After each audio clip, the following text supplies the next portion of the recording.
Olá, boas-vindas a quem acompanha o nosso canal Psi em Áudio. Essa é a aula 2 do nosso curso de Introdução à Psicanálise Freudiana. E o tema de hoje é pesado, a origem das estruturas clínicas. Isso aí. O nosso objetivo hoje é explorar as primeiras distinções entre histeria, neurose obsessiva, paranoia e perversão.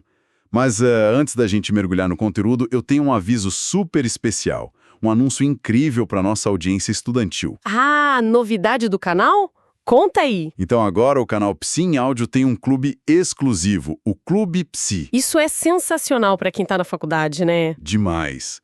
A área de membros aqui do canal no YouTube agora oferece cursos completos de aprofundamento na área de psicologia, e é tudo exclusivo para os membros. E como é que o pessoal faz para participar? É muito simples, é só clicar no botão Seja Membro, para ter acesso ao material de altíssimo valor por um preço muito baixo. É um investimento gigante na carreira. Com certeza, o aprofundamento contínuo é o que separa um bom estudante de um excelente profissional. Exato. Imagina a seguinte cena. Entrar numa sala completamente escura. Nossa, já bate aquela aflição, né? Pois é. Lá dentro, dá para ouvir pessoas chorando, umas discutindo super agressivamente, sabe? Algumas se escondendo pelos cantos, sussurrando coisas incompreensíveis. Exatamente. Não dá para ver os móveis, não dá para enxergar a arquitetura do lugar, não tem interruptor nenhum. Uma confusão total. Sim.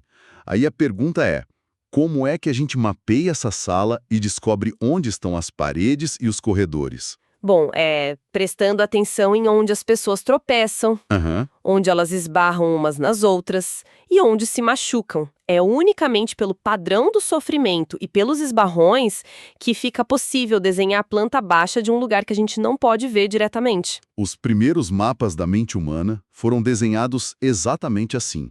Não num laboratório limpinho e controlado, sabe? Mas na sala escura do sofrimento. E esse é um ponto de partida fascinante. Com certeza. E, bom, fazendo a ponte para o nosso conteúdo de hoje, a premissa central dessa aula é entender que essas categorias clínicas não caíram do céu, sabe? Elas nasceram de uma escuta muito atenta que misturava o tempo todo a prática clínica ali do dia a dia com a construção da teoria.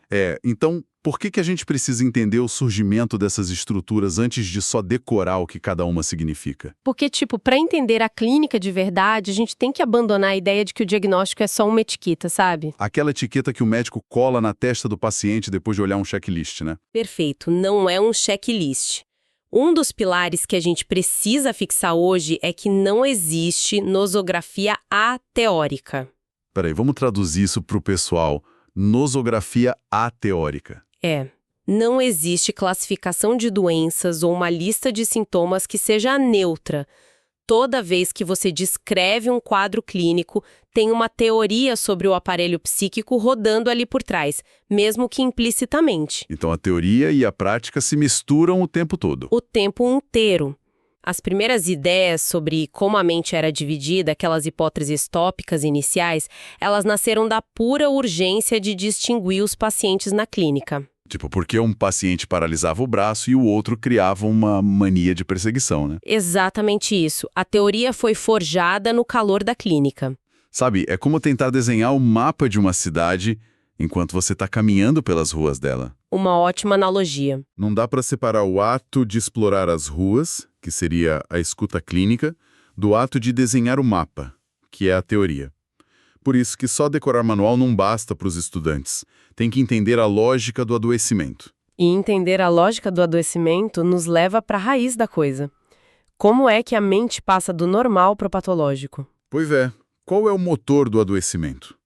Porque se a teoria nasceu para explicar o sofrimento, de onde vem essa dor toda? Olha, as neuroses, na verdade, elas são aberrações patológicas de afetos normais. Afetos normais? Tipo coisas do dia a dia. Sim.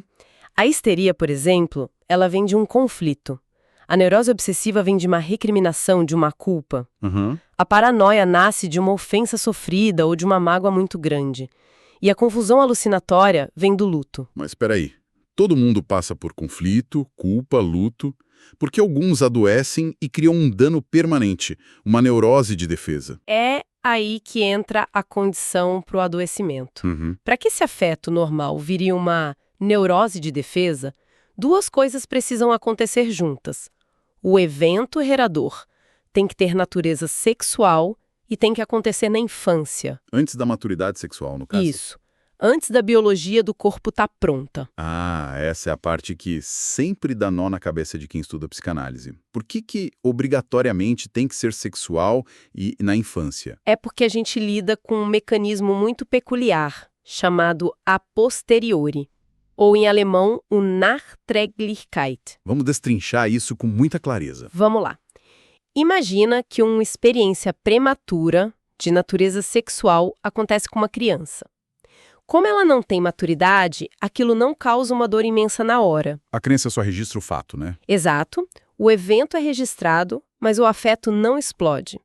Só que aí, anos depois, chega a puberdade. A biologia muda completamente. O corpo inteiro muda. E com essa chegada da maturidade sexual, a mera lembrança daquele evento da infância desperta uma carga de desprazer enorme. Nossa. É uma carga emocional contra a qual a mente não estava nem um pouco preparada para lidar. Fazendo uma comparação para o pessoal visualizar, é igual a um vírus de computador adormecido que a mente pega lá na infância. Bem isso. O arquivo está gravado no HD, mas não causa pane. Aí a máquina passa por uma atualização de sistema operacional, que seria a puberdade. Quando o sistema novo tenta rodar aquele arquivo velho, ele ativa o vírus e derruba tudo. Perfeito. A lembrança do passado ganha uma energia absurda no presente. E aí a mente entra em colapso. Ela sente um desprazer gigantesco e precisa se defender urgentemente. O psiquismo entra em protocolo de emergência. E é o jeito que a mente se defende que vai criar as diferentes estruturas clínicas, certo? Exatamente. O modo de defesa é o que vai separar a histeria da obsessão e por aí vai. Então vamos para os 4 caminhos da defesa. Se a dor despertou e a mente precisa lidar com isso, o que ela faz com essa lembrança insuportável? Para entender isso, a gente tem que separar a lembrança em 2 partes. A representação, que é a ideia do que aconteceu, e o afeto, que é a emoção ligada àquilo. Representação e afeto. Beleza. Na histeria, o que acontece? A ideia é insuportável, a representação é banida da consciência. A pessoa não lembra mais. A mente apaga a imagem. Isso. Só que o afeto, a emoção, ele sobrevive. E a mente despacha esse afeto direto para o corpo, criando um sintoma físico. É a famosa conversão. Então o conflito vira uma paralisia no braço, uma cegueira. Uma tosse que não passa. O corpo fala o que a mente reprimiu. Nossa, incrível! E na neurose obsessiva, qual é a defesa? Na neurose obsessiva, a ideia também é banida da consciência, mas o afeto, que aqui é a culpa, ele fica inteiro ali, consciente. Ou seja, a pessoa sente uma culpa sufocante, mas não sabe o motivo. Exato. E como é que a mente resolve essa ansiedade horrível? Através da substituição. O conteúdo original é substituído por um análogo ou jogado para o futuro, criando um pensamento obsessivo. A famosa mania de dúvida ou os rituais de verificação, né? Tipo, checar a porta 30 vezes. Isso mesmo, a culpa real foi maquiada por uma preocupação falsa. Antes da gente continuar com as outras estruturas, eu quero fazer uma pausa bem acolhedora aqui. Opa, vamos lá! Pessoal, se quem está ouvindo estiver gostando dessa aula, por favor, curtam o conteúdo aqui no canal. E aproveita para compartilhar nos grupos da faculdade, nos grupos de estudos de psicologia. Sim, vamos ajudar mais pessoas nessa jornada acadêmica que é tão puxada. E olha, para quem quiser aprofundar de verdade os conhecimentos, tem sugestões riquíssimas de bibliografias aqui na descrição do vídeo. Confiram lá depois. Excelente dica! Tem muito material bom. Mas voltando para a neurose obsessiva, sabe aqueles exemplos cotidianos que a teoria traz para explicar a substituição? Ah, sim. São ótimos para fixar o conceito. Para fixar bem. Tem o caso da solteirona que adota um cãozinho e dedica a vida toda a ele, né? Ela está substituindo a necessidade de uma companhia amorosa. Perfeito. O afeto está ali, mas o objeto é outro. Ou aquele colecionador obsessivo de objetos, que passa o dia catalogando coisas, o que, no fundo, substitui a necessidade de múltiplas conquistas. Exatamente. Então, o sintoma obsessivo é basicamente um produto de compromisso, né? É uma mentira muito bem elaborada, que a mente conta a si mesma, para não ter que lidar com a culpa real. uma mentira muito custosa e exaustiva, porque o ritual obsessivo gasta muita energia. Mas sim, é uma negociação para manter a culpa verdadeira escondida. Entendi. Agora, o terceiro caminho, a paranoia. Como funciona a engenharia da paranoia? A paranoia é bem diferente. Aqui, o conteúdo da ideia insuportável e o afeto são conservados inteiros. A pessoa não esquece a ideia. Ela lembra do que aconteceu e sente o peso. Isso. Só que para se defender do colapso, a mente projeta isso no mundo externo. A pessoa não admite a recriminação interna. Em vez disso, ela escuta ou sente que o mundo está acusando ela. Ela inverte a seta da acusação. Isso. Não sou eu que sou uma má pessoa, são eles que me odeiam. Caramba! E a perversão?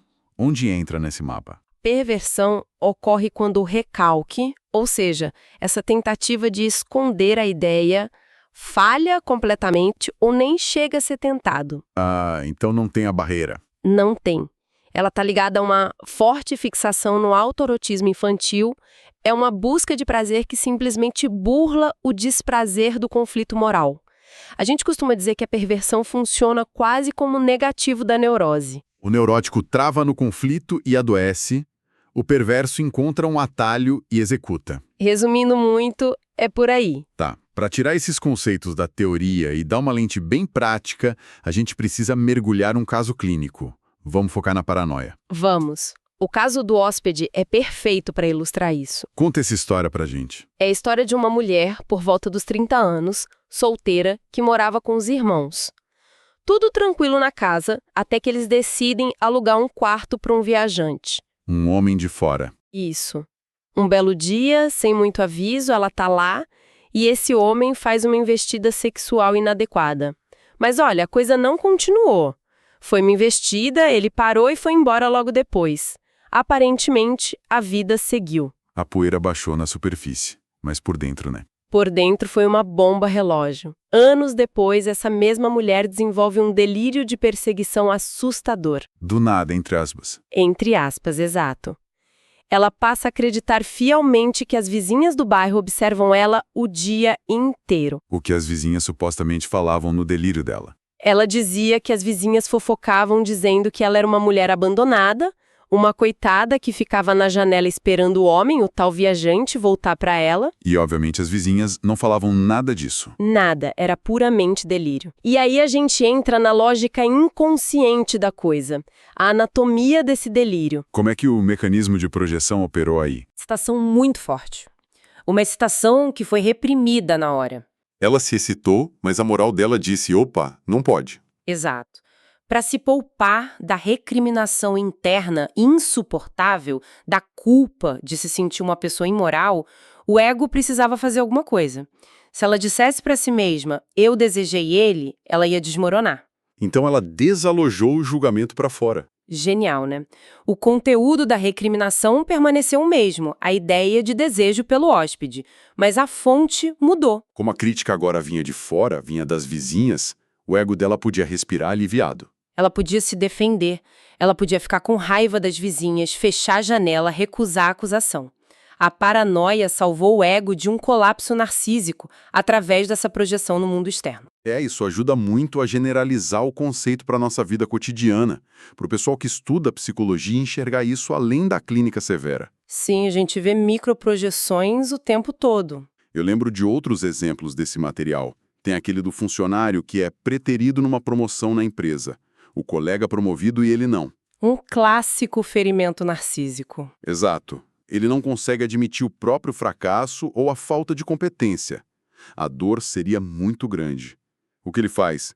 Cria um delírio de perseguição. Começa a dizer que o chefe tem um complô contra ele, que a empresa boicota ele. Ele não fracassou, ele foi sabotado. É muito mais fácil de digerir. Muito mais. O delírio protege o ego de uma ideia insuportável. E tem o caso do alcoólatra crônico também, né? Que por causa da bebida desenvolve impotência sexual. Esse caso é muito duro, mas muito didático. Ele não consegue admitir a impotência que ele mesmo causou pelo vício. A ferida no ego é brutal. Aí o que ele desenvolve? Um delírio de ciúmes absurdo. Passa a culpar parceiro o tempo todo. Ele projeta a culpa para fora. Não é o corpo dele que falhou, é a parceira que está traindo ele na cabeça dele. A culpa sai de dentro e vai para o outro. É fascinante e, ao mesmo tempo, assustador como a mente cria roteiros mirabolantes só para evitar a dor de encarar a própria responsabilidade. É o instinto de sobrevivência psíquico operando ali nas sombras. É verdade. Bom, a gente caminhou bastante hoje. Vamos fazer aquele resumo geral para amarrar tudo? Vamos lá. A gente viu hoje como a clínica e a teoria são absolutamente inseparáveis lá na base da psicanálise. Sem a clínica não tem teoria e vice-versa. Exato. E entendemos também que o adoecimento é, no fundo, uma falha na administração de um afeto normal, tipo uma culpa, um conflito, e que isso está sempre ligado àquela energia da sexualidade infantil que ressurge com a puberdade. O arquivo adormecido que desperta. Isso. E, por fim, detalhamos aquelas 4 primeiras grandes distinções estruturais da mente. A histeria, Que converte a angústia em sintoma no corpo, a neurose obsessiva, que substitui a culpa por rituais de verificação, a paranoia, que projeta a acusação insuportável no mundo externo, e, por último, a perversão, como aquele destino alternativo, um atalho que escapa da defesa neurótica. um mapa mental incrível para quem está montando as bases da psicanálise. E olha, para fechar esse nosso encontro de hoje, eu quero deixar um pensamento provocativo para todo mundo que acompanhou a gente. Manda bala. Se a mente humana é capaz de distorcer a realidade de uma forma tão engenhosa, com delírios complexos, só para evitar o desprazer interno, seja adoecendo o corpo, criando rituais ou inventando vizinhas fofoqueiras. Quantas pequenas projeções e substituições nós mesmos não fazemos no nosso dia a dia? Nossa, pesou agora, hein? Pois é. Nas nossas relações, nos estudos, com nossos amigos, quando a gente culpa o professor por uma nota ruim, quando julga um colega, a gente chama isso de realidade.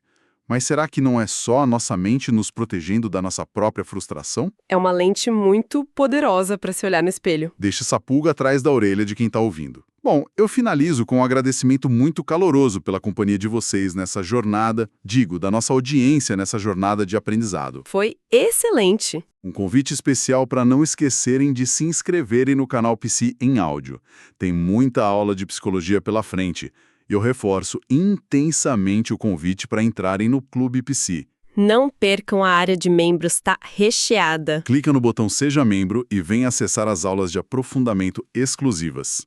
É isso. Muito obrigado e até o próximo áudio. Até lá! Tchau, tchau!